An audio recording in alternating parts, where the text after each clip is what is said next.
সদ্য বিয়ের পর বাসরাতে নিজের বরের জায়গায় কলেজের ইংরেজি শিক্ষক অনল চৌধুরীকে দেখে হতবাক হয়ে গেল শিখা। সে হয়তো স্বপ্নেও ভাবতে পারেনি এমন কিছু দেখবে। যে মানুষটাকে সে জমের মতো ভয় পেয়ে বিয়ের পিড়িতে বসেছিল, এখন কিনা তার সাথেই সংসার করতে হবে। শিখা বলার মতো কিছু খুঁজে পাচ্ছিল না। এদিকে অনল শিখার এহেন অবাক মুখশ্রী দেখে দীর্ঘ শ্বাস ফেলে বলে, এভাবে হা করে তাকিয়ে না থেকে পড়তে বসো যাও। আর 1.5 মাস পর না তোমার এইচএসসি পরীক্ষা? সে কথা কি খেয়াল আছে? শিখার মুখ একদম শুকিয়ে গেল কথাটা শুনে। সে তো পড়াশোনা থেকে বাঁচতেই বিয়ে করেছিল, আর এখন কিনা বিয়ের পরই পড়াশোনা করতে হবে। শিখা বিষয়টা মেনে নিতে পারল না। নিজের ভাগ্যের উপর তার করুণা হতে লাগলো। নিজের সামনে দাঁড়ানো খাটাস স্যারটার কথা ভেবে তার মাথা যেন আরো গরম হতে লাগলো। তার মনে পড়ে যেতে লাগলো কলেজে প্রতিদিন কিভাবে এই লোকটা তাকে অপমান করত। শিখা ছোট থেকে ইংরেজিতে দুর্বল, ক্লাসে কখনো পড়া দিতে পারত না। তবে সবকিছু ছাপিয়ে তার মনে পড়ে যায় গত 1 সপ্তাহ আগের কথা, যখন অনল তাকে বলেছিল, তোমার পড়াশোনার যা অবস্থা তাতে তো আর পাশ করতে হবে না, তবে মনে রেখো আমাদের কলেজের কিন্তু একটা সুনাম আছে। এখানে গত 3 বছর ধরে কেউ ফেল করেনি। যদি তুমি এবার ফেল করো তাহলে কিন্তু তোমার বাসায় গিয়ে তোমার পানিতে চুবিয়ে মারব। কথাটা শুনেই শিখা ভয়ে কাঁপতে শুরু করে। সবাই জানে অনল চৌধুরী এক কথার লোক। এই ঘটনার পরেই শিখার বান্ধবীরা তাকে ভয় দেখাতে শুরু করে যে পাশ করতে না পারলে তার বেঁচে থাকার আশার শেষ। কারণ এর আগেও নাকি এক স্টুডেন্ট ক্লাস টেস্টে খারাপ রেজাল্ট করায় অনল চৌধুরী তার বাসায় গিয়ে তাকে লাঠি দিয়ে পিটিয়েছিল। এই ভয়ে শিখা সেদিন বাড়িতে এসে জেদ শুরু করে বিয়ে করার জন্য। তার বাবা মা তো একেবারে রাজি ছিল না। তারা চেয়েছিল শিখা এইচএসসি পরীক্ষা দিক, তারপর বিয়ে শাদীর কথা ভাবা যাবে। কিন্তু শিখা এরপর নাওয়া খাওয়া সব ছেড়ে দেয়। তার বাবার উদ্দেশ্যে বলে, অটো চালক ভ্যান চালক যাকে পারো এনে দাও, কিন্তু আমার বিয়ে তোমাকে দিতেই হবে। অগত্যা মেয়ের জেদের কাছে হেরে শিখার বাবা তার বিয়ে ঠিক করেন। কিন্তু কে জানতো যে বর অনল চৌধুরী? শিখা তো বিয়ের দিনেও এত কিছু খেয়াল করেনি, পাত্রর নামও ঠিকমতো শোনেনি, আর না মুখ দেখেছে। সে শুধু কবুল বলেই এই ভাবনায় মগ্ন ছিল যে এবার তার অনল চৌধুরী তার টিকিটিও ছুঁতে পারবে না। কিন্তু এই মেয়ে, কথা কানে যায়নি? তুমি কি উঠবে নাকি আমি তুলব তোমায়? শিখা শিউরে উঠে বলে, মানে? ওই যে টেবিলে তোমার বই সব রাখা আছে, যাও গিয়ে পড়তে বসো। কিন্তু আজ তো আমাদের শারাপ, সামনে পরীক্ষা আর তোমার মাথায় বাসরের ভূত চেপেছে। জলদি পড়তে বসো, না হলে আমার থেকে খারাপ আর কেউ হবে না। অনলের সামনে কিছু বলার মতো সাহস শিখার নেই। এমনিতেই সে ভীতু প্রকৃতির মেয়ে। অগত্যা উঠে বসে পড়ল পড়ার টেবিলে। অতপর হা হুতাশ করে বলল, হায় মাবুদ, এই ছিল তোমার মনে? যার থেকে বাঁচার জন্য আমি বিয়ে পিড়িতে বসলাম, শেষ পর্যন্ত কিনা তুমি তাকেই আমার বর বানিয়ে দিলা। অনল শিখাকে বিড়বিড় করতে দেখে রাগে স্বরে বলে, হেই, কি বলেছি কানে যায়নি? পড়াশোনা না করে কি বিড়বিড় করছো? এখন থেকে দিনে 15 থেকে 16 ঘন্টা করে পড়াশোনা করবে। বাসার কোনো কাজ তোমায় করতে হবে না। আমাদের বাসায় কাজের লোক আছে, আর তোমার ফোন এখন থেকে আমার জিম্মায় থাকবে। শিখা কাঁদো কাঁদো সুরে বলে, আমার ফোন ছাড়া আমি কিভাবে থাকবো? অভ্যাস হয়ে যাবে। অ্যাডমিশন টেস্টের আগে তুমি আর ফোন হাতে পাবে না। যদি ভালো কোথাও চান্স পাও আমি নিজে তোমায় আইফোন কিনে দেব। এখন পড়া শুরু করো। বেচারি শিখা নিজের প্রাণপ্রিয় ফোন ছাড়া 1 মিনিটও থাকতে পারে না। তাকে এখন আগামী কয়েক মাস ফোন ছাড়া থাকতে হবে। নিজের কপাল চাপড়াতে চাপড়াতে সে পড়া শুরু করে। এদিকে অনল শিখাকে পড়তে দেখে মুচকে হেসে বলে, আমি যা করছি তোমার ভালোর জন্যই করছি শিখা। সেই ক্লাসে যেদিন তোমায় প্রথম দেখেছি সেদিন থেকে আমার মন জুড়ে শুধুই তুমি। আমার এই 28 বছরের জীবনে তোমার আগে আর কেউ আমার মনে এভাবে স্থান পায়নি। তুমি হয়তো জানতে না, কিন্তু তোমার অজান্তেই তোমার বাবাকে আমি অনেক আগেই প্রস্তাব দিয়ে রেখেছিলাম যে তোমার পরীক্ষাটা হয়ে গেলেই আমাদের 4 হাত এক হবে। কিন্তু তোমার জেদের জন্য একটু আগেই কাজটা সেরে নিতে হলো। আমি চাই তুমি জীবন অনেক সাফল্য অর্জন করো। তার জন্য যে আমায় একটু কঠোর হতেই হবে। পুরো ঘর জুড়ে সব জিনিস ছড়ানো ছিটানো। বিছানার এক কোণে বসে নিজের চুল ধরে টানছে 21 বছর বয়সী এক রমণী। আচমকা এক মধ্যবয়সী নারী তার কাছে ছুটে এসে তার পাশে বসে বলল, কি হয়েছে তোর লামহা? তুই এমন করছিস কেন? লামহা নিজের মাকে ধাক্কা দিয়ে নিচে ফেলে দিল। তারপর চিৎকার করে বলল, তোমরা কেন আমাকে আগে জানালে না যে অনল ভাইয়া বিয়ের পিড়িতে বসছে? কেন? মিসেস রোজা বেগম ভয়ে শুকনো ঢোক গিলে বলল, অনল তোকে জানাতে মানা করেছিল রে। ও মানা করলো আর তোমরা শুনে নিলে? তোমরা জানতে না অনলকে আমি কতটা ভালোবাসি? শোন মা, তুই পাগলামি করিস না। অনল তোর চাচাতো ভাই হলেও ছোট থেকে তোকে নিজের বোনের মতো দেখেছে। ওর খুব ইচ্ছা ছিল নিজের একটা বোন হবে, কিন্তু ওর তো ভাই হলো। এরপর তুই এরই দুনিয়ায়। ছোট থেকে ও নিজের হাতে তোকে মানুষ করেছে, নিজের বোনের জায়গা তোকে দিয়েছে, তোর সব আবদার পূরণ করেছে, কিন্তু তোকে কখনো ওই দৃষ্টিতে দেখেই নিও। ওর পক্ষে কখনোই তোকে স্ত্রী হিসেবে মেনে নেওয়া সম্ভব হতো না। চুপ করো। লামহা চিৎকার করে উঠল, কিসের বোন? আমি অনলের বউ হব, শুধু আমি। অনলের যোগ্য হিসেবে নিজেকে গড়তে কিনা করেছি আমি। শুধুমাত্র ওর জন্য আমি মেডিকেলে পড়ছি, যাতে একজন ডাক্তার হয়ে ওর যোগ্য স্ত্রী হতে পারি। আর ওকে নামায় ফেলে অন্য একটা মেয়েকে বিয়ে করলো। ওকে তো আমি আমার 18 বছরের জন্মদিনের দিনই নিজের মনের কথা বলেছিলাম। ও তো জানতো আমি ওকে কত ভালোবাসি, তাহলে ও কিভাবে এটা করতে পারলো? লামহা, মা তুই একটু শান্ত হ। তুই আরো অনেক ভালো ছেলে। চুপ, আমি শুধু অনলের, আর অনল শুধুই আমার। আমি ওই মেয়েকে অনলের জীবনে থাকতে দেব না। পাগলামো করিস না। 100 বার করব, 1000 বার করব, অনলকে আমার হতেই হবে। ওই মেয়েকে আমি আমাদের পথ থেকে সরিয়ে দেব, তুমি শুধু দেখে যাও। বলেই লামহা তার রুমে থাকা কেরোসিন আর দিয়াশলাই নিয়ে দৌড় দেয় অনলের রুমের দিকে। রোজা বেগমও ভয়ে লামহার পেছনে দৌড় দিল। পড়ার টেবিলে বসে বইয়ের পাতাগুলোর দিকে তাকিয়ে শিখার মনে হচ্ছিল সে কোনো জীবন্ত নরকে এসে উপস্থিত হয়েছে। চোখের সামনে খোলা ইংরেজি দ্বিতীয় পত্রের রাইট ফর্ম অফ ভার্বস এর নিয়মগুলো যেন এক একটা বিষাক্ত সাপের মতো ফনা তুলে তাকে গিলতে আসছে। টেবিলের এক কোণে রাখা ঘড়িটার দিকে চোখ গেল তার। রাত তখন প্রায় 12:30, অথচ অনল চৌধুরী বিন্দুমাত্র নড়ার নাম নিচ্ছে না। তিনি আরামসে ঘরের সোফাটায় বসে একটা মোটা ইংরেজি উপন্যাস পড়ছেন, আর মাঝে মাঝে চশমার ওপর দিয়ে শিখার দিকে এমনভাবে তাকাচ্ছেন যেন ক্লাসরুমের কোনো অবাধ্য ছাত্রীকে কড়া পাহারায় রেখেছেন। শিখা মনে মনে অনলকে 1000টা গালি দিচ্ছিল। খাটাস্তার একটা জল্লাদ, নিজের বাসরাতে কেউ নতুন বউকে এভাবে পড়তে বসায়। এর চেয়ে তো ওই ভ্যানচালকের সাথে বিয়ে হওয়া ভালো ছিল, অন্তত রাতে একটু ঘুমাতে তো দিত।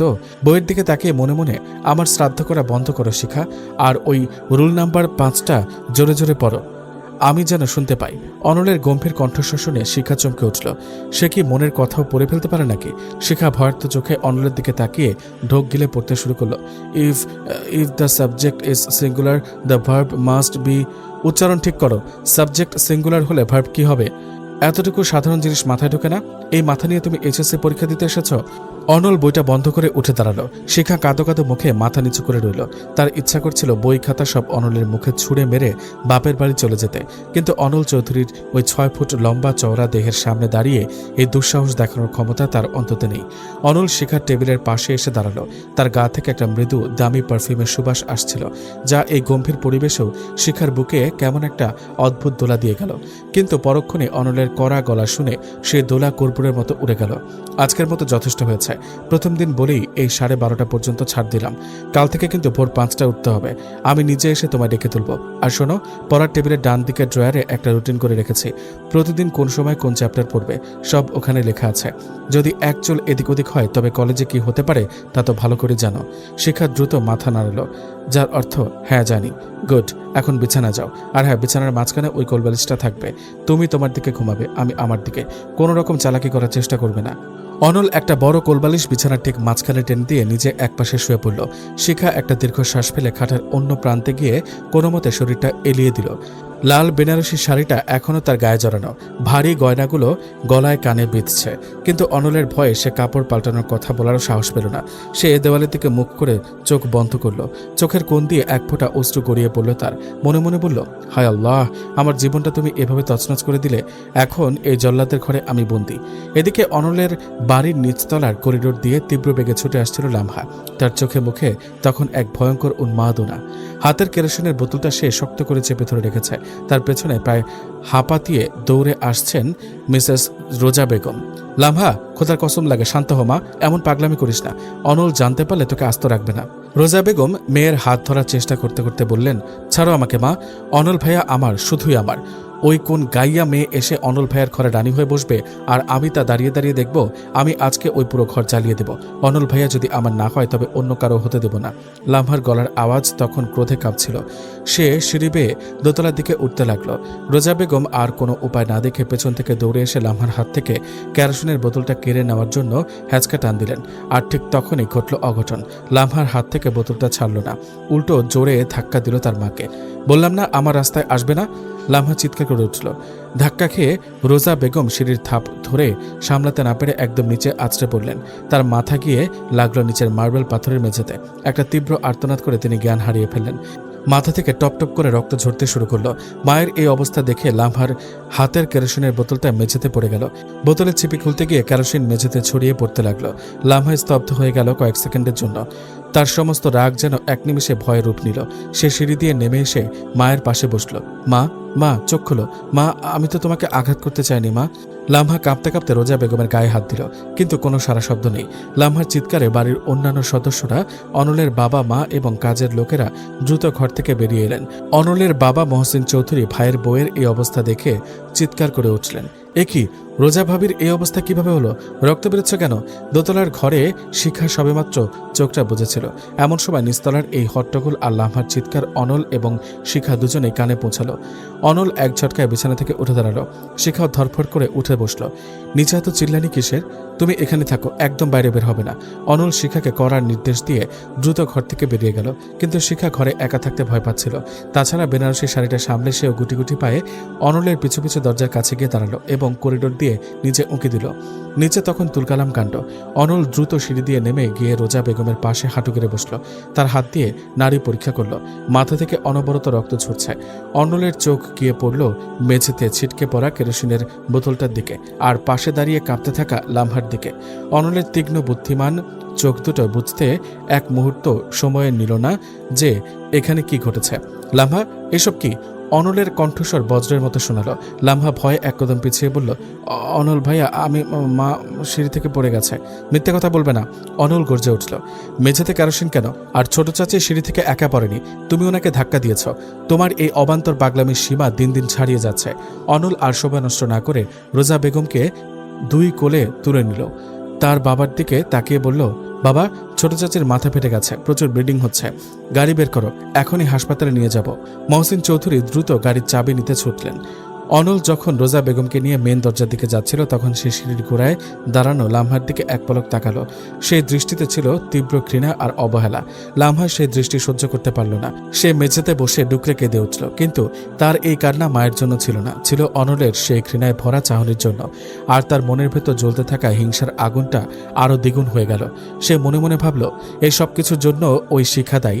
ও এই বাড়িতে পা রাখতেই আমার জীবনে এই বিপর্যয় নেমে এলো। আমি ওকে ছাড়ব না। অনল রোজা বেগমকে নিয়ে দ্রুত হাসপাতালে পৌঁছে গেল। হাসপাতালে পৌঁছানোর পর রোজা বেগমকে দ্রুত ইমার্জেন্সিতে নিয়ে যাওয়া হলো। অনল করিডোরে দাঁড়িয়েছিল। তার সাদা শার্টে তখন রক্তের লাল দাগ লেগেছিল। মহসিন চৌধুরী অনলের কাঁধে হাত রেখে বললেন, অনল, তুই বাড়ি যা, আজ তোর বিয়ের প্রথম রাত। শিখা ঘরে একা আছে। এখানে আমি আর তোর মা আছি। ডাক্তার বলেছে মাথায় সেলাই লাগবে, তবে ভয়ের কিছু নেই। অনল এক দীর্ঘশ্বাস ফেলে বলল, আচ্ছা বাবা, কোনো দরকার হলে আমাকে ফোন করো। অনল যখন বাড়িতে এলো তখন রাত প্রায় 2:30। পুরো বাড়ি নিস্তব্ধ। সে দোতলায় নিজের ঘরের দিকে এগিয়ে গেল।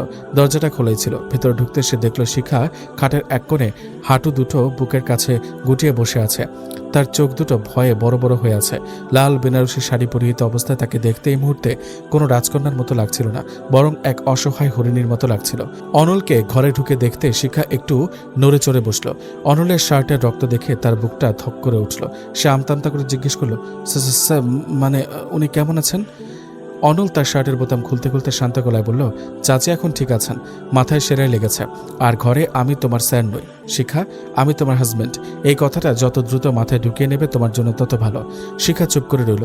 অনল আলমারি থেকে একটা ক্যাজুয়াল টি শার্ট আর ট্রাউজার বের করে ওয়াশরুমে চলে গেল। কিছুক্ষণ পর সে ফ্রেশ হয়ে ফিরে এসে দেখল শিখা তখনও একই ভঙ্গিতে বসে আছে।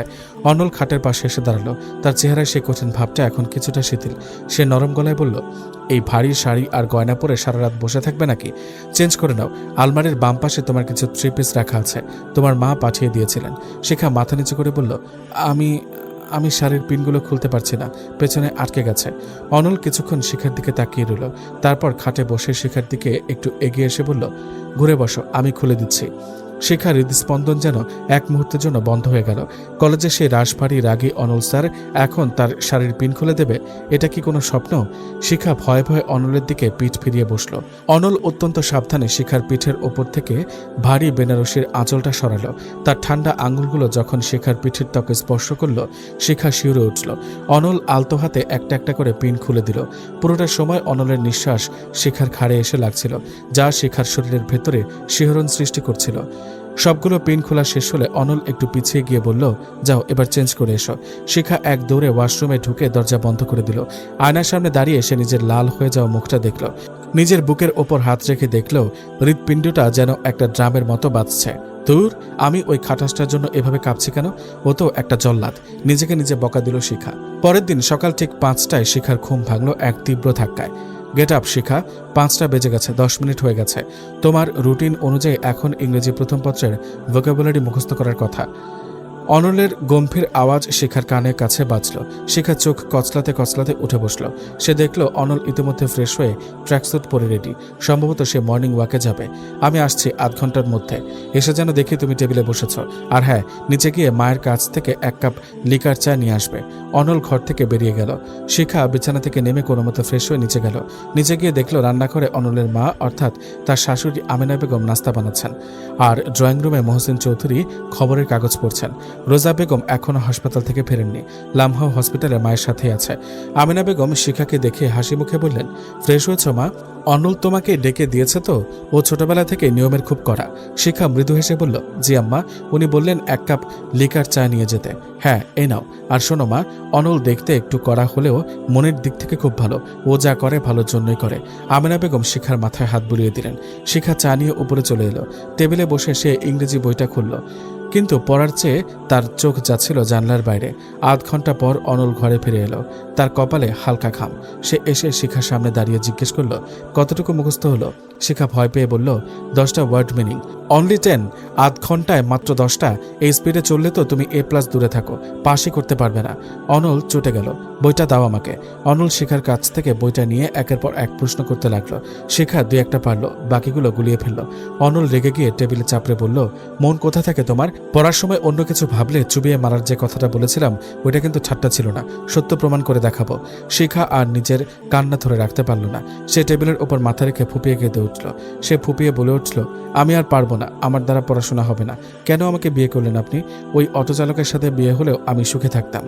শিখার মুখে অটোচালকের কথা শুনে অনলের চোয়াল শক্ত হয়ে গেল। সে শিখার হাত ধরে এক ঝটকায় তাকে দাঁড় করালো।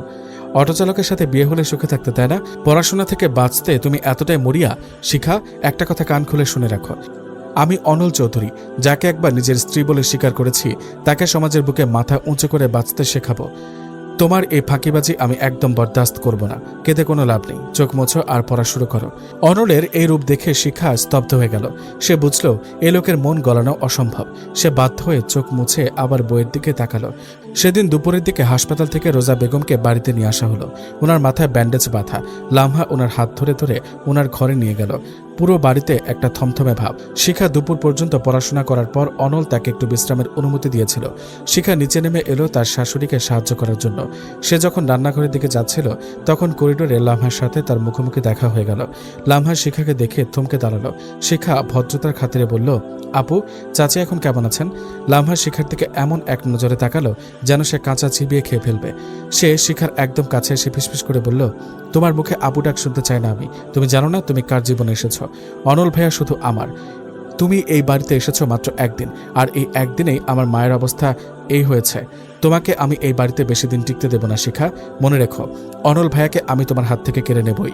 লামহার এই হিংস্র রূপ দেখে শিখা ভয়ে 2 কদম পিছিয়ে গেল। তার এমনিতেই অনল স্যারকে নিয়ে জীবন অতিষ্ঠ, তার উপর এখন এই নতুন উপদ্রব। সে বুঝতে পারল না এই বাড়িতে তার কপালে আর কি কি ভোগান্তি আছে। শিখা দ্রুত রান্নাঘরে চলে গেল, কিন্তু লামহার ওই হুমকি তার মনের ভেতর একটা অজানা ভয়ের সৃষ্টি করল। বিকেলের দিকে অনল ড্রয়িং রুমে বসে কিছু খাতা দেখছিল। শিখা উপরে নিজের ঘরে বসে অনলের দেওয়া হোমওয়ার্ক করছিল। এমন সময় লামহা চুপি চুপি অনলের ঘরের দিকে এগিয়ে গেল। অনল ঘরে নেই দেখে সে ভেতরে ঢুকল। শিখা টেবিলে বসে লিখছিল। আচমকা লামহাকে ঘরে ঢুকতে দেখে সে দমে গেল। আমতা আমতা করে বলল, লামহা আপু, কিছু লাগবে? লামহা কোনো কথা না বলে সরাসরি শিখা টেবিলের দিকে এগিয়ে এলো। টেবিলে অনলের একটা দামি ডায়েরি রাখা ছিল, যেখানে অনল তার কলেজের জরুরি নোটস আর কিছু ব্যক্তিগত হিসাব রাখত। লামহা এক ঝটকায় ডায়েরিটা তুলে নিল এবং ঘরের কোণে থাকা ডাস্টবিনে ওটা ফেলে দিল। তারপর টেবিলের ওপর রাখা পানির জগটা উপর করে দিল শিখার খাতার উপর। শিখা থমকে গেল লামহার এমন পাগলামো দেখে। সে হতবাক স্বরে বলল, এ কি করছেন আপু? আমার খাতাটা ভিজে গেল তো, আর স্যারের ডায়েরিটা? শিখা চিৎকার করে উঠল। ঠিক সেই মুহূর্তেই অনল ঘরের দরজায় এসে দাঁড়ালো। ঘরের ভেতরের অবস্থা দেখে তার চোখ দুটো ছোট হয়ে এলো। মেঝেতে পানি গড়াচ্ছে, শিখার খাতা ভিজে একাকার, আর লামহা সেখানে দাঁড়িয়ে আছে। এখানে কি হচ্ছে? অনলের কণ্ঠস্বরে ঘরটা যেন কেঁপে উঠল।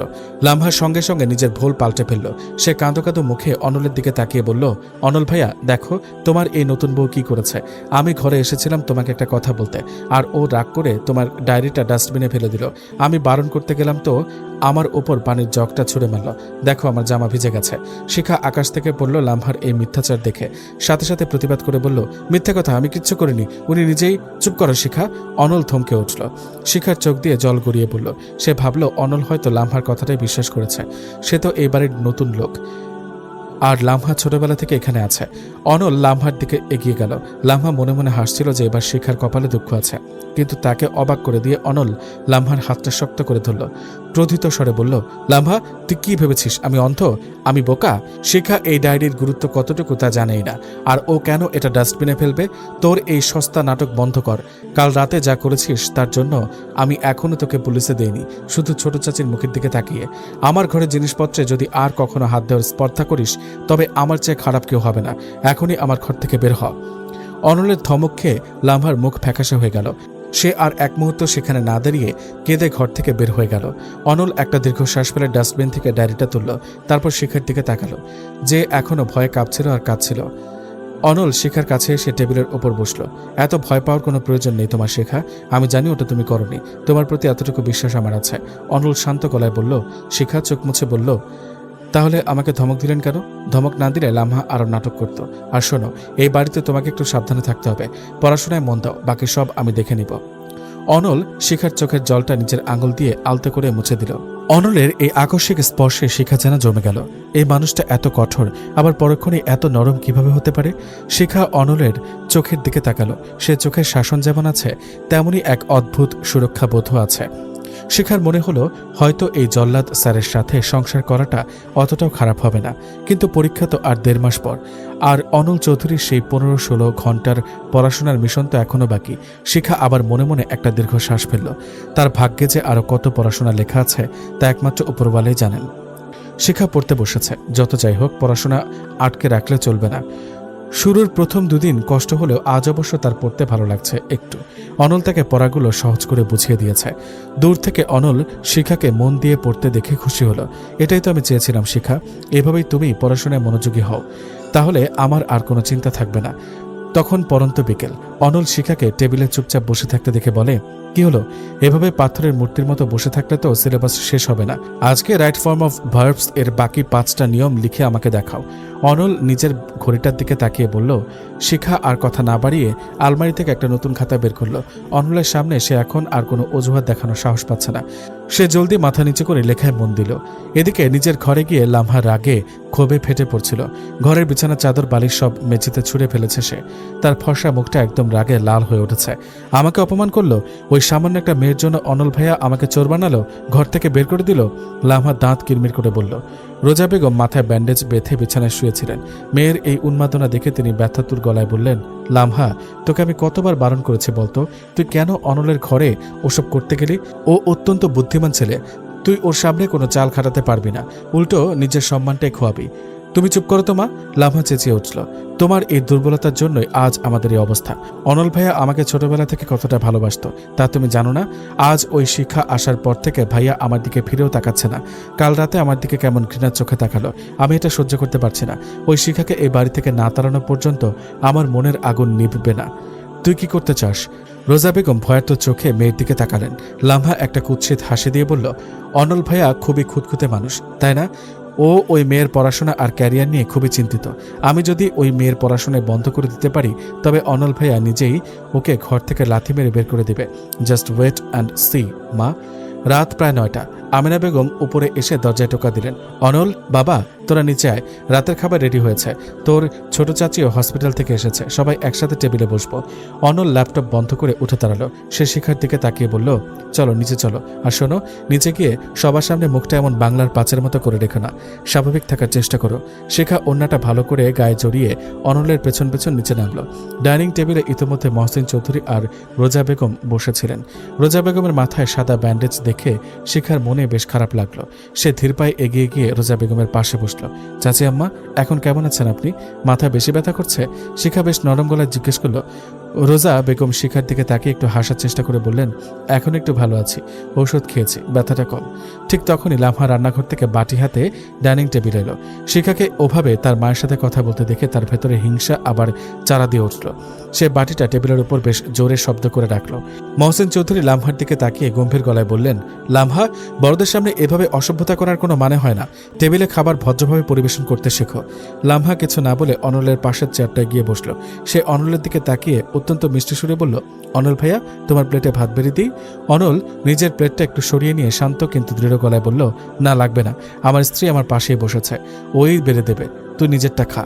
অনলের এই এক লাইনের জবাবে লামহার মুখটা আবার কালো হয়ে গেল। সে আর চোখে শিখার দিকে তাকালো। শিখা তখন অনলের প্লেটে ভাত আর তরকারি তুলে দিচ্ছিল। শিখার হাতটা একটু কাঁপছিল, কারণ অনল এত কাছাকাছি বসে আছে যে তার শরীরের উষ্ণতা শিখা অনুভব করতে পারছিল। খাওয়া দাওয়ার পর্বটা বেশ নীরবতার মাঝেই শেষ হলো। খাওয়া শেষে অনল তার বাবার সাথে ড্রয়িং রুমে কিছু রাজনৈতিক আর সামাজিক বিষয়ে কথা বলতে বসল। দেশের সামগ্রিক পরিস্থিতি নিয়ে মহসিন চৌধুরী বেশ চিন্তিত। তিনি বলেছিলেন, দেশের শিক্ষার হার বাড়ছে ঠিকই, কিন্তু নৈতিকতা কমছে। অনল, তুই যে কলেজের দায়িত্ব নিয়েছিস, খেয়াল রাখিস যেন ছাত্রছাত্রীরা শুধু সিজিপিএ 5 পাওয়ার পেছনে না ছুটে ভালো মানুষ হয়। অনল মাথা নেড়ে বলল, তুমি ঠিকই বলেছ বাবা, আমি আমার সর্বোচ্চ চেষ্টা করছি, আর এই নিয়মটা আমি নিজের ঘর থেকে শুরু করেছি। শিক্ষার পরীক্ষার আর মাত্র 1.5 মাস বাকি। এই 1.5 মাস আমি ওর সমস্ত মনোযোগ শুধু পড়াশোনায় রাখতে চাই। দূর থেকে দাঁড়িয়ে কথাগুলো শুনছিল লামহা। তার মাথায় তখন এক নতুন কুবুদ্ধি খেলছিল।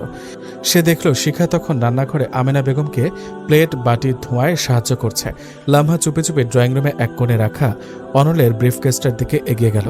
সে জানত অনল তার কলেজের সব গুরুত্বপূর্ণ পরীক্ষার প্রশ্নপত্র আর নথিপত্র ওই ব্রিফকেসে রাখে। লামহা এদিক ওদিক তাকিয়ে অত্যন্ত চতুরতার সাথে অনলের ব্রিফকেসের লকটা খুলল। অনল নিজের বাবার সাথে কথা বলায় এতটাই মগ্ন ছিল যে সে খেয়াল করেনি। লামহা ব্রিফকেসের ভেতর থেকে আসন্ন এইচএসসি মডেল টেস্টের ইংরেজি বিষয়ের একটা প্রশ্নপত্র বের করে নিল, যা অনল নিজে তৈরি করেছিল কলেজের জন্য। প্রশ্নপত্রটা নিজের ওড়নার নিচে লুকিয়ে লামহা দ্রুত পায়ে নিজের ঘরে চলে গেল। তার মুখে তখন এক বিজয়ের হাসি। এবার দেখব অনল চৌধুরী, তোমাদের ওই আদরের বউকে তুমি কিভাবে বাঁচাও, মনে মনে বলল লামহা। রাত তখন 10:30। শিখা আর অনল আবার নিজেদের ঘরে ফিরে এসেছে। নিয়ম অনুযায়ী শিখাকে আবার পড়তে বসতে হয়েছে। তবে আজকে শরীরটা বেশ ক্লান্ত লাগছিল তার। ভারী বেনারসি শাড়ি বদলে সে এখন একটা সাধারণ সুতির থ্রিপিস পরে আছে। চুলগুলো পিঠের ওপর আলগা করে ছড়ানো। অনল নিজের পড়ার টেবিলে বসে একটা খাতা দেখছিল। হঠাৎ সে শিখার দিকে তাকালো। শিখা তখন কলম হাতে নিয়ে টেবিলের ওপর ঘুমে ঢুলছিল। তার মাথাটা বারবার নিচের দিকে ঝুঁকে পড়ছিল। অনল উঠে এসে শিখার সামনে দাঁড়ালো। সে শিখার চিবুকটা হাত দিয়ে উপরে তুলল। শিখা চমকে গেল, চোখ মেলল। ঘুমোচ্ছ কেন? অনলের গলাটা এবার বেশ নরম শোনালো। স্যার, ঘুম পাচ্ছে খুব, সারাদিন অনেক ধকল গেছে। শিখা আধো বোঝা চোখে বলল। অনল একটা গম্ভীর দীর্ঘশ্বাস ফেলল। সে দেওয়াল ঘড়ির দিকে তাকালো। 11:15 বাজে। সে শিখার মাথাটা আলতো করে নিজের বুকের সাথে জড়িয়ে ধরল। শিখা অনলের এই আকস্মিক আচরণে স্তব্ধ হয়ে গেল। অনলের শক্ত চওড়া বুকের ভেতর নিজেকে বড্ড নিরাপদ মনে হলো তার। আজকের মতো ছেড়ে দিলাম, ঘুমাতে যাও। অনল শিখার চুলে হাত বুলিয়ে দিয়ে বলল। শিখা আর এক মুহূর্ত দেরি না করে খাটে গিয়ে শুয়ে পড়ল। অনলও ল্যাম্পের আলোটা নিভিয়ে দিয়ে খাটের অন্য পাশে গিয়ে শুয়ে পড়ল। মাঝখানে সে কোলবালিশটা অবিকল রয়ে গেল, কিন্তু শিখার মনের ভেতরের ভয়টা যেন আস্তে আস্তে কমতে শুরু করেছে। সে বুঝতে পারছে এই রাগী লোকটার আড়ালে একটা অত্যন্ত যত্নশীল মন লুকিয়ে আছে। পরদিন সকালে যথারীতি ভোর 5টায় অনল শিখাকে ডেকে তুলল। সকালের পড়া শেষ করে শিখা যখন নিচে নাস্তা করতে এলো, তখন পুরো বাড়ির পরিবেশটা হঠাৎ করে বদলে গেল। কলেজের প্রিন্সিপাল স্যার আর 2জন সিনিয়র শিক্ষক অনলদের বাড়িতে এসে উপস্থিত হয়েছেন। ড্রয়িং রুমে মহসিন চৌধুরী বেশ গম্ভীর মুখে বসে আছেন। অনল নিচে নেমে এসে প্রিন্সিপাল স্যারকে দেখে হতবাক হলো। অনল জিজ্ঞেস করলো, আসসালামু আলাইকুম স্যার, আপনারা এত সকালে এই বাড়িতে, কোনো সমস্যা হয়েছে? প্রিন্সিপাল স্যার বেশ দুঃখিত মুখে বললেন, অনল, তুমি আমাদের কলেজের সবচেয়ে সৎ আর যোগ্য ইংরেজি শিক্ষক, কিন্তু আজকে যে অভিযোগটা আমাদের কাছে এসেছে তা যদি সত্যি হয় তবে কলেজের সুনাম তো নষ্ট হবেই, সাথে তোমার ক্যারিয়ারও শেষ হয়ে যাবে। অনল ভ্রুকুচকে বলল, আমি ঠিক বুঝতে পারছি না স্যার, কিসের অভিযোগ? প্রিন্সিপাল স্যার টেবিলের ওপর একটা খাম রাখলেন ও বললেন, আজ সকালে আমাদের কলেজের ফেসবুক গ্রুপে এবং কিছু স্টুডেন্টদের হোয়াটসঅ্যাপে আসন্ন ইংরেজি মডেল টেস্টের প্রশ্নপত্র ফাঁস হয়ে গেছে। আর সবচেয়ে আশ্চর্যের বিষয় হলো যে আইপি অ্যাড্রেস আর যে আইডি থেকে এই প্রশ্নপত্র ছড়ানো হয়েছে সেটা তোমার বাড়ির। কি? অনল বজ্রাহতের মতো স্তব্ধ হয়ে গেল। ঠিক তখনই লামহা ড্রয়িং রুমের এক কোণ থেকে কান্নার অভিনয় করতে করতে সামনে এগিয়ে এসে বলল, প্রিন্সিপাল স্যার, আমি জানি এই কাজটা কে করেছে। আমি অনলের চাচাতো বোন। আমি কাল রাতে নিজের চোখে দেখেছি। নতুনভাবে শিখা অনল ভাইয়ের ব্রিফকেস থেকে একটা কাগজ চুরি করছিল। আমি জিজ্ঞেস করে ও বলেছিল ওটা ওর পরীক্ষার সিলেবাস। আমি ভাবতেও পারিনি ও প্রশ্নপত্র চুরি করে এভাবে ইন্টারনেটে ছড়িয়ে দেবে। লামহার কথা শুনে ড্রয়িং রুমে উপস্থিত সবাই স্তব্ধ হয়ে গেল। শিখা তখন রান্নাঘরের দরজায় দাঁড়িয়েছিল। লামহার এই ভয়ঙ্কর মিথ্যা অপবাদ শুনে তার পায়ের নিচের মাটি যেন সরে গেল। সে কাঁপতে কাঁপতে সামনে এগিয়ে এসে বলল, মিথ্যে কথা, আমি খোদার কসম খেয়ে বলছি আমি কিচ্ছু জানি না। আমি স্যারের ব্রিফকেস ছুঁয়েও দেখিনি। শিখা চিৎকার করে কেঁদে উঠল। আমিনা বেগম আর মহসিন চৌধুরীও বেশ অবাক হলেন। মহসিন চৌধুরী বললেন, লামহা, তুমি নিশ্চিত হয়ে বলছো তো এটা অনেক বড় অপবাদ?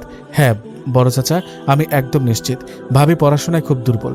অনল ভাইয়া ওকে কাল রাতেও খুব বকেছে। পাশ করতে পারবে না এই ভয়েই ও প্রশ্নপত্র ফাঁস করে দিয়েছে, যাতে পরীক্ষা বাতিল হয়ে যায়। লামহা অত্যন্ত আত্মবিশ্বাসের সাথে বলল। প্রিন্সিপাল স্যার অনলের দিকে তাকিয়ে বললেন, অনল তুমি কি বলবে?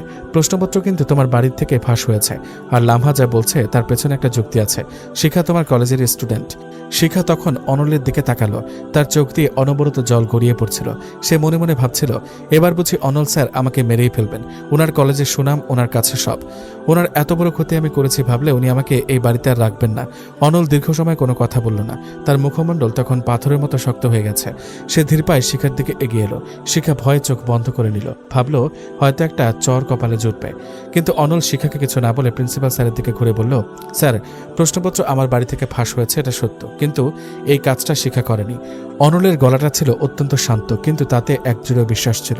লামহা অবাক হয়ে বলল, অনল ভাইয়া, তুমি নিজের অপরাধী বউকে বাঁচানোর জন্য মিথ্যা বলছো? অনল লামহার দিকে এক তীব্র কটাক্ষ হেনে তাকিয়ে বলল, লামহা মুখ সামলে কথা বলো, আমি প্রমাণ ছাড়া কোনো কথা বলি না। অনল তার পকেট থেকে নিজের ফোনটা বের করে বলল, প্রিন্সিপাল স্যার, আপনি যে আইডির কথা বলছেন, আমি মাত্র আমার কলেজের আইটি ডিপার্টমেন্টের এক বন্ধুর সাথে কথা বলে সেই আইডির ডিটেলস বের করেছি। যে ফোন থেকে ওই প্রশ্নপত্রের ছবি তুলে আপলোড করা হয়েছে তার ডিভাইস কোড আর আইপি অ্যাড্রেস আমার এই ফোনে অলরেডি চলে এসেছে। অনল লামহার দিকে আরও এক কদম এগিয়ে এসে বলল, লামহা, তুমি হয়তো জানো না, প্রতিটি ফোনের একটা নির্দিষ্ট আইপি আর ডিভাইস নেম থাকে। আর যে ফোন থেকে প্রশ্নটা আপলোড হয়েছে সেটা কোনো শাওমি বা ওপো ফোন নয়, সেটা হলো একটা আইফোন 13 প্রো ম্যাক্স। আর এই পুরো বাড়িতে আইফোন 13 প্রো ম্যাক্স মডেলের ফোনটা কার আছে তা কি আমি মুখে বলবো, নাকি তুমি নিজে সবার সামনে বের করবে? অনলের এই কথায় ড্রয়িং রুমে যেন একটা বোমার বিস্ফোরণ ঘটল। লামহার মুখের সমস্ত রং এক পলকে উড়ে গেল। সে কাঁপতে শুরু করলো। তার মাথায় তখন কাজ করছিল না যে অনল এত দ্রুত প্রযুক্তির সাহায্যে সত্যটা বের করে ফেলবে। মহসিন চৌধুরী গর্জে উঠলেন, লামহা, তোর ফোনটা নিয়ে আয় এক্ষুনি। লামহা আমতামতা করে বলল, বড় চাচা, আমি আমার ফোনটা ঘরে আমি নিয়ে আসছি। অনল নিজে দ্রুত পায়ে নিচে নেমে লামহার ঘর থেকে তার ফোনটা নিয়ে এলো। অনল ফোনটা প্রিন্সিপাল স্যারের সামনে রেখে লকটা খোলার জন্য লামহাকে নির্দেশ দিল। লামহা তখন ভয়ে কাঁপতে কাঁপতে নিজেই ফোনটা আনলক করল। অনল ফোনের গ্যালারি আর ফেসবুকের সেন্ট আইটেম খুলতেই দেখা গেল প্রশ্নপত্রের ছবিগুলো সেখানে স্পষ্ট রয়ে গেছে। এমনকি ডিলিট করা ফোল্ডারেরগুলো ব্যাকআপ হিসেবে ছিল। প্রিন্সিপাল স্যার আর বাকি শিক্ষকরা লজ্জায় আর রাগে মাথা নিচু করলেন। প্রিন্সিপাল স্যার লামহার দিকে তাকিয়ে বললেন, ছি লামহা, তুমি নিজে একজন মেডিকেল স্টুডেন্ট হয়ে একটা মেয়ের ক্যারিয়ার নষ্ট করার জন্য আর নিজের ভাইয়ের ক্ষতি করার জন্য এত বড় অপরাধ করলে। মহসিন চৌধুরী রাগে কাঁপতে কাঁপতে লামহার সামনে এসে দাঁড়ালেন। আজকে তোর জন্য আমার মাথাটা নিচু হয়ে গেল। তুই শুধু এই বাড়ির মেয়ে বলে তোকে পুলিশে দিচ্ছে না, কিন্তু আজ থেকে এই বাড়িতে তোর কোনো জায়গা নেই। রোজাভাবি সুস্থ হলেই তোরা এই বাড়ি ছেড়ে তোদের গ্রামের বাড়িতে চলে যাবি। লামহা মেঝেতে বসে কাঁদতে লাগলো, কিন্তু এবার আর কেউ তাকে সান্ত্বনা দিতে এগিয়ে এলো না। প্রিন্সিপাল স্যার অনলের কাঁধে হাত রেখে বললেন, অনল, আমাদের ভুল বোঝার জন্য দুঃখিত। তোমার সততার ওপর আমাদের পূর্ণ বিশ্বাস আছে। আমরা পরীক্ষাটা নতুন প্রশ্নপত্রে নেব, তুমি চিন্তা করো না। শিক্ষকরা চলে যাওয়ার পর ড্রয়িং রুমটা আবার শান্ত হলো। লামহা নিজের ঘরে গিয়ে দরজা বন্ধ করে দিল। শিখা তখনও সিঁড়ির কোণে দাঁড়িয়ে কাঁদছিল, তবে এবার তার কান্নাটা ছিল স্বস্তির। অনল চৌধুরী যে তার ওপর এতটা বিশ্বাস রেখেছেন এটা সে ভাবতেও পারেনি। অনল ধীর পায়ে শিখার সামনে এসে দাঁড়ালো। সে পকেট থেকে একটা রুমাল বের করে শিখার হাতে দিল। চোখ মোছো, আর কত কাঁদবে? তোমাকে তো আগেই বলেছিলাম, ড্রামা করার জন্য আমার সংসারে কোনো জায়গা নেই। অনলের গলায় এখন এক অদ্ভুত মায়া। শিখা রুমালটা দিয়ে চোখ মুছতে মুছতে বলল, আপনি প্রথম থেকে জানতেন আমি করিনি? অনল একটু মুচকে এসে বলল, যে মেয়ে ইংরেজি বানানের ভয়ে বিয়ে করার জন্য নাওয়া খাওয়া ছেড়ে দেয়, সে নিজে থেকে ইংরেজি প্রশ্নপত্র চুরি করে পরীক্ষার সিলেবাস বড় করবে? এত বড় বোকামি সে কখনোই করবে না। আমি আমার ছাত্রীকে খুব ভালো করে চিনি শিখা। অনলের এই রসিকতায় শিখার মুখে এক চিলতে হাসি ফুটে উঠল। এখন অনেক নাটক হয়েছে, নিচে গিয়ে আম্মাকে নাস্তায় সাহায্য করো। আর মনে রেখো, আজ বিকেলে কিন্তু তোমার একটা সারপ্রাইজ টেস্ট নেব, পড়া যেন ঠিকঠাক থাকে। অনল চোখের ইশারা তাকে বুঝিয়ে দিল যে ঘরের ঝামেলা মিটলেও পড়াশোনার মিশন কিন্তু থামেনি। শিখা মাথা নেড়ে নিচে চলে গেল। তার মনে হলো যে মানুষটাকে সে জমের মতো ভয় পেত সেই মানুষটাই আজ তার সবচেয়ে বড় ঢাল হয়ে দাঁড়িয়েছে। এই কঠিন জল্লাদ স্যারের শাসনে হয়তো ভালোবাসাটা বড্ড খাঁটি। সময় কারোর জন্য থমকে থাকে না। ক্যালেন্ডারের পাতা উল্টে দেখতে দেখতে 1.5 মাস সময় যেন চোখের পলকে কেটে গেল।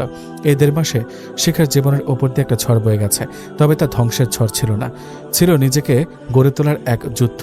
লামহা আর ছোট চাচি রোজা বেগম সেই ঘটনার পরদিনই এই বাড়ি ছেড়ে গ্রামের বাড়িতে চলে যান। অনল তার পুরো মনোযোগ ঠেলে দিয়েছিল শিখার উপর। প্রতিদিন নিয়ম করে ভোর 5টায় ডেকে তোলা, গভীর রাত পর্যন্ত পাশে বসে ইংরেজি ও অন্যান্য বিষয়ের কঠিন রুলসগুলো সহজ করে বুঝিয়ে দেওয়া, সবটাই অনল করেছে নিষ্ঠার সহিত। শিখা বুঝতে পেরেছিল এই মানুষটা বাইরে থেকে যতটা কঠোর, ভেতর থেকে ততটা নরম আর যত্নশীল। অনলের দেওয়া প্রতিটা শাসনকে সে তখন আর অপমান নয়, বরং নিজের সাফল্যের সিঁড়ি মনে করতে শুরু করেছিল। আর সেই চেষ্টার অবসান ঘটল যখন শিখা অত্যন্ত আত্মবিশ্বাসের সাথে তার এইচএসসি পরীক্ষা শেষ করল। যে ইংরেজিকে সে জমের মতো ভয় পেত, সেই ইংরেজি পরীক্ষায় তার সবচেয়ে ভালো হয়েছিল। আজ এইচএসসি পরীক্ষার ফলাফল প্রকাশের দিন। সকাল থেকেই অনলদের বাড়ি জুড়ে এক টান টান উত্তেজনা। ড্রয়িং রুমে মহসিন চৌধুরী এবং আমেনা বেগম জায়নামাজে বসে আল্লাহর দরবারে মোনাজাত করছেন, আর ঘরের পড়ার টেবিলে বসে শিখা ভয়ে কাঁপছে। তার হাত পা ঠান্ডা হয়ে আসছে। একটু পরপর সে ঘড়ির দিকে তাকাচ্ছে। দুপুর 1টা বাজে, আর কিছুক্ষণের মধ্যে রেজাল্ট অনলাইনে দিয়ে দেওয়া হবে। অনল ঘরে ঢুকে শিখার এই অবস্থা দেখে আলতো করে হাসল। সে শিখার পাশে এসে বসল এবং তার বরফ শীতল হাত দুটো নিজের গরম তালুর মধ্যে টেনে নিল। কি হলো? এত ভয় পাওয়ার তো কিছু নেই। তুমি 1.5 মাসে যে পরিশ্রম করেছ তার ফল আল্লাহ অবশ্যই দেবেন। নিজের উপর ভরসা রাখো। অনলের কণ্ঠস্বর আজ বড্ড শান্ত। শিখা কাঁদো কাঁদো মুখে অনলের দিকে তাকিয়ে বলল, আমার খুব ভয় করছে স্যার। যদি আমি ফেল করি, কলেজের সুনাম যদি নষ্ট হয়। আমি থাকতে তোমার কোনো স্টুডেন্ট ফেল করতে পারে না, আর তুমি তো আমার অর্ধাঙ্গিনী। তোমার উপর আমার পূর্ণ বিশ্বাস আছে। অনল চোখ টিপে বলল। ঠিক তখনই অনলের ফোনে একটা মেসেজ টোন বেজে উঠল। অনল দ্রুত ল্যাপটপটা অন করে রোল আর রেজিস্ট্রেশন নাম্বার ইনপুট দিল। শিখা ভয়ে চোখ দুটো শক্ত করে বন্ধ করে নিল। সে অনলের বুকের মধ্যে মুখ লুকিয়ে বলল, আমি দেখতে পারবো না, আপনি দেখে বলুন। অনল স্ক্রিনের দিকে তাকিয়ে কয়েক সেকেন্ড স্তব্ধ হয়ে রইল। তার মুখে কোনো কথা নেই। শিখা অনলের এই নীরবতা দেখে আরো ভয় পেয়ে গেল। সে ভাবল নিশ্চয়ই কোনো অঘটন ঘটেছে। সে চোখ খুলে অনলের দিকে তাকালো। কি হলো? আমি কি ফেল করেছি? শিখার গলা কাঁপছিল। অনল হঠাৎ শিখাকে 2 বাহু ধরে জড়িয়ে ধরে এক ঝটকায় খাট থেকে তুলে ফেলল। তার গম্ভীর মুখে তখন এক আকাশ সমান আনন্দ আর বিজয়ের হাসি। ফেল? তুমি জিপিএ 5 পেয়েছ শিখা, গোল্ডেন A+। এমনকি ইংরেজিতে তুমি 200-এর মধ্যে 195 পেয়েছ। অনল খুশিতে চিৎকার করে উঠল। শিখা যেন নিজের কানকে বিশ্বাস করতে পারছিল না। কি? আমি A+ পেয়েছি, তাও আবার গোল্ডেন? হ্যাঁ, আমার পাগলি বউটা সত্যি সত্যি বাজিমাত করেছে। অনল শিখার কপালে নিজের ঠোঁট ছুঁয়ে দিল। শিখার চোখ দিয়ে অনলের অশ্রু গড়িয়ে পড়ল। সে অনলকে শক্ত করে জড়িয়ে ধরে বলল, সব আপনার জন্য হয়েছে। সেদিন যদি আপনি আমাকে জোর করে পড়তে না বসাতেন, তবে আজ আমি কোথায় থাকতাম জানি না। Thank you so much. নিচ থেকে আমেনা বেগম আর মহসিন চৌধুরী উপরে চলে এলেন। রেজাল্টের কথা শুনে আমেনা বেগম আনন্দের চোখে শিখাকে বুকে টেনে নিলেন। পুরো বাড়িতে যেন ঈদের আনন্দ নেমে এলো। অনল নিজে দাঁড়িয়ে থেকে পুরো মহল্লায় মিষ্টি বিতরণ করল। শিখার বাবা মাও মেয়ের এই অভাবনীয় সাফল্যে জামাইয়ের প্রতি কৃতজ্ঞতায় চোখ ভিজিয়ে ফেললেন। দেখতে দেখতে আরও 1টা বছর পার হয়ে গেল। এইচএসের সাফল্যের পর অনল শিখাকে আর থামতে দেয়নি। অনলের কড়া গাইডলাইন আর শিক্ষার কঠোর পরিশ্রমে শিখা ঢাকা বিশ্ববিদ্যালয়ের খ ইউনিটের ভর্তি পরীক্ষায় মেধা তালিকায় প্রথম সারিতে স্থান করে নেয়। এখন সে ঢাকা বিশ্ববিদ্যালয়ের ইংরেজি বিভাগের প্রথম বর্ষের ছাত্রী। যে মেয়ে একদিন ইংরেজি বানান করতে ভয় পেত, সে আজ দেশের সেরা বিশ্ববিদ্যালয়ের ইংরেজি বিভাগে পড়ে। এটা ভাবলেই শিখা নিজেরই গায়ে কাটা দেয়। আজ তাদের প্রথম বিবাহ বার্ষিকী। সন্ধ্যায় অনলদের বাড়ির ছাদটা সুন্দর করে আলো দিয়ে সাজানো হয়েছে। শুধু পরিবারের অল্প কয়েকজন মানুষকে নিয়ে ছোটখাটো একটা গেট টুগেদার পার্টির আয়োজন করা হয়েছে। শিখা আজ একটা নীল রঙের জামদানি শাড়ি পরেছে। চুলে গজিয়েছে সাদা বেলি ফুলের মালা। তাকে দেখতে ঠিক নীলপরীর মতো লাগছে। অনল নীল পাঞ্জাবি পরে শিখার সামনে এসে দাঁড়ালো। তার 28 বছরের জীবনে শিখা আসার পর যে কি পরিমাণ পূর্ণতা এসেছে তা সে নিজেই ভালো করে জানে। তোমাকে আজ খুব সুন্দর লাগছে শিখা। অনল মুগ্ধ চোখে তাকিয়ে বলল। শিখা একটু লজ্জা পেয়ে মাথা নিচু করল। তারপর অনলের দিকে তাকিয়ে বলল, মনে আছে আপনার? আজ থেকে ঠিক 1 বছর আগে এই রাতে আপনি আমাকে বাসরাতে বেনারসি পরা অবস্থায় পড়তে বসিয়েছিলেন। কি জল্লাদিনা ছিলেন আপনি। অনল হাসল এবং শিখার কোমরে হাত দিয়ে তাকে নিজের আরও কাছে টেনে নিল। জল্লাদ না হলে কি আজ এই নীলপরী ঢাকা বিশ্ববিদ্যালয়ের রাজকন্যা হতে পারত? কঠোর না হলে কখনো কখনো ভালোবাসা পূর্ণতা পায় না শিখা অনলের বুকে মাথা রাখল। সে অনুভব করতে পারল অনলের হৃদস্পন্দন। যা এখন শুধু তার নামে স্পন্দিত হয়। অনল পকেট থেকে একটা ছোট্ট উপহারের বক্স বের করে শিখার হাতে দিল। শিখা বক্সটা খুলতে দেখল ভেতরে চকচক করছে একটা আইফোন। বলেছিলাম না, ভালো কোথাও চান্স পেলে আমি তোমাকে নিজে আইফোন কিনে দেব, এই নাও তোমার উপহার। অনল হাসি মুখে বলল। শিখা ফোনের দিকে তাকিয়ে হেসে ফেলল। এখন আর এই ফোনের প্রতি আমার সেই আগের মতো লোভ নেই, কারণ ফোনের চেয়ে দামি একটা জিনিস আমি পেয়ে গেছি। কি সেটা? অনল ভ্রু নাচিয়ে জিজ্ঞেস করল। আমার এই খাটাস স্যারটা, যে আমার জীবনের সবচেয়ে বড় শিক্ষক এবং আমার শ্রেষ্ঠ স্বামী। শিখা অনলের গালে একটা ভালোবাসার পরশ এঁকে দিল। রাতের আকাশে তখন চাঁদটা আলো ছড়াচ্ছিল। ছাদের মৃদু বাতাসে বেলি ফুলের সুবাস ছড়িয়ে পড়ছিল চারদিকে। লামহার সেই হিংসার আগুন অনেক আগেই নিভে গেছে, আর অনল শিখার এই ছোট্ট সংসারে এখন শুধুই সুখের জোয়ার। শাসন, শিক্ষা আর ভালোবাসার এক অপূর্ব মিশনে তাদের সংসার আজ এক আদর্শ রূপ নিয়েছে। অনলের কড়া শাসনকে ভালোবেসে শিক্ষা আজ জীবনের শ্রেষ্ঠ শিখরে পৌঁছেছে, আর অনল পেয়েছে তার জীবনের খাঁটি ভালোবাসা।